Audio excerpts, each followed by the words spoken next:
piedra de la viuda. Leyenda de Yoyeo. En las alturas de la localidad de Yoyeo existen 4 enormes rocas que son el centro de miradas y comentarios de quienes las circundan o contemplan. Los ancianos de nuestra comuna cuentan con respeto y veracidad que aquellas formaciones rocosas que se han querido retirar un par de veces sin éxito debido a su firmeza y profundidad, albergan los espíritus aún activos de una familia que habitó estas zonas hace no mucho tiempo. Años atrás, quizá en la época de nuestros bisabuelos,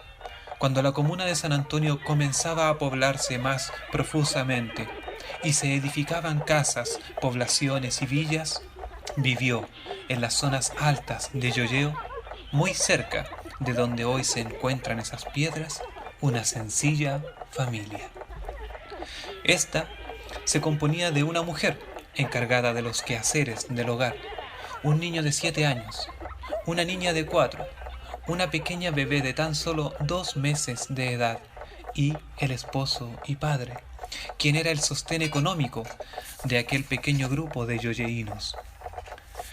No se sabe mucho acerca del detalle de cuál era el oficio de aquel hombre, ni tampoco los nombres de los integrantes de aquella familia, ya que no tenían muchos amigos y pasaban sus días y noches disfrutando de la simpleza de vivir en familia, cobijados en su inmueble casero. Pero como la vida a veces es cruel y no se puede eludir los embates del caos, ni evitar que el destino haga de las suyas con nosotros, sucedió que aquel hombre desarrolló lentamente una dura enfermedad física que fue mermando sus fuerzas y su ánimo corpóreo hasta el punto en que el estado de su salud no le permitió continuar con su rutina laboral. Los abuelos que cuentan esta historia, quizá informados por algún vecino que observaba en secreto el entrar y salir de aquel padre de familia, relatan que fue diagnosticado de una grave enfermedad que en aquella época, aún distante de avances científicos, tenía muy baja probabilidad de mejora y que para empeorar la situación, los medicamentos y tratamientos necesarios para luchar contra ella eran de muy alto costo. Toda esta situación no solo absorbió la energía vital de aquel hombre, sino también la de su esposa e hijos, que día a día fueron adentrándose en una sensación de angustia e impotencia. La mujer, esposa y madre, tuvo entonces que convertirse también en la sostenedora económica del hogar, ofreciendo servicios como el lavar ropa ajena o limpiar y ordenar casas de familias con mayor poder económico. Su hijo de 7 años debió aprender a cocinar para sus hermanas pequeñas, mientras que el padre empeoraba noche a noche, postrado en su cama, sin poder ayudar y sintiéndose completamente impotente ante aquella preocupante situación. Las semanas pasaron y el semblante de aquel grupo familiar se volvió parco y gris. Solo se escuchaban de vez en cuando las risas inocentes de las hijas que jugaban por la tarde, ignorantes de la gravedad del escenario que cruzaban. Aquellas risas fueron, seguramente, un momento de respiro y alegría para la angustiada pareja, quienes hacían lo que podían para evitar la tragedia final que veían acercarse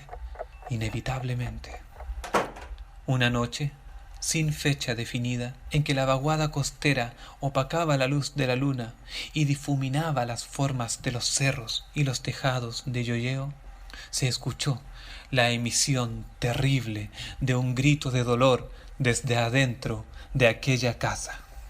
El hombre, esposo y padre, había muerto. La vida por aquellos tiempos no era fácil, y la mujer, ahora conocida entre los chismes y susurros de la gente como la viuda,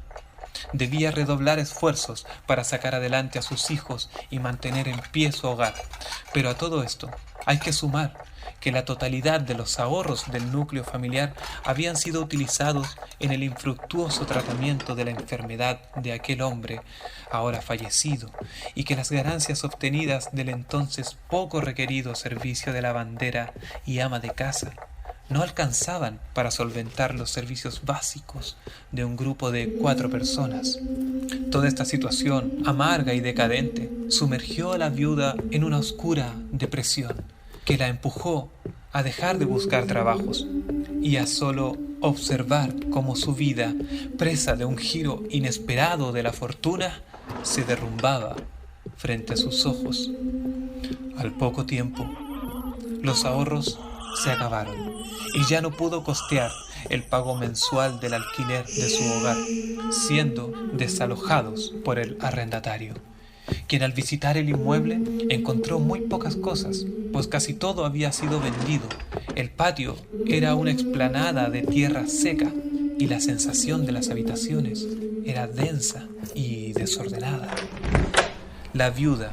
y sus hijos comenzaron entonces a vagar de calle en calle, durmiendo en rincones y pidiendo limosnas a los transeúntes de San Antonio, Barrancas y Llolleo,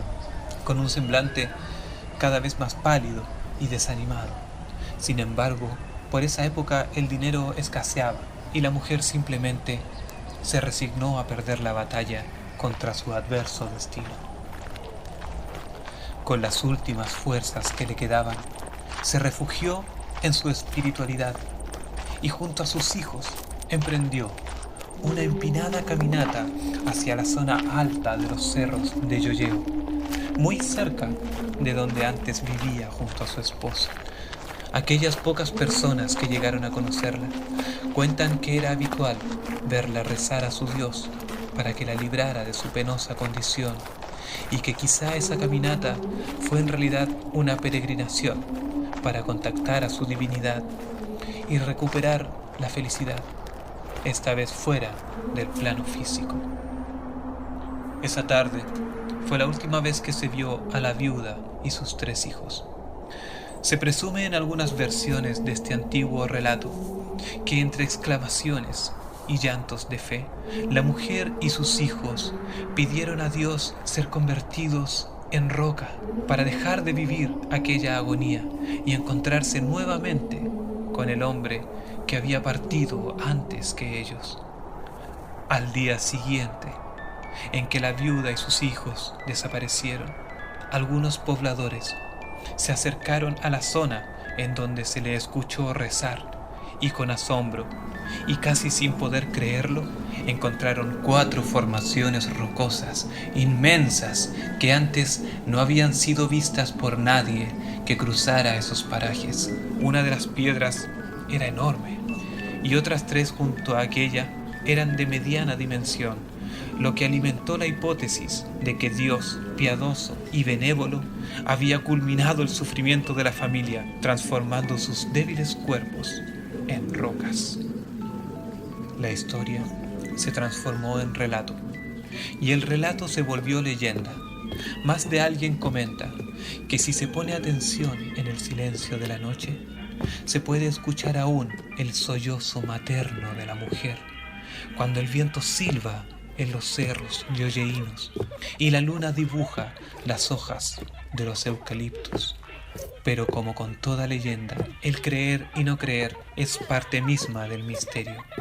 Y aun cuando el relato se pierda en el tiempo, la piedra de la viuda seguirá inmóvil, observando a los vivos, conservando quizá los espíritus agónicos de una familia traicionada por el destino.